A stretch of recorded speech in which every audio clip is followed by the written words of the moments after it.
ዳዊት የሌላችሁ ከዛሬ ጀምሮ ገዝታችሁ እንድትጸልዩ አደራ የምላችሁ እሱ ነው።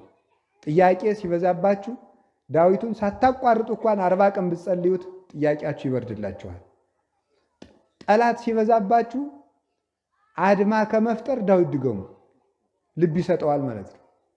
ለይግቡ ድኅሬሆሙ ጸላይቴ ይላል። ጠላቶቼ ወደ ኋላ ይመለሱ፣ አድሯነስ ይሁኑ ይላል። እንደዚህ ብሎ ሲጸልይ ቅዱስ ዳዊት ሳኦልን እያሳደደ የነበረው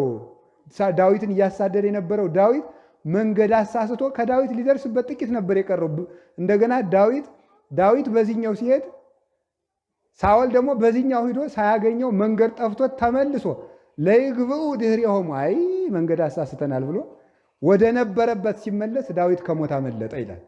ይህን እየዘመረ ሲሄድ እና ከጠላት ይጠብቃል። የእግዚአብሔር ልብ እናገኛለን። የሚገርማችሁ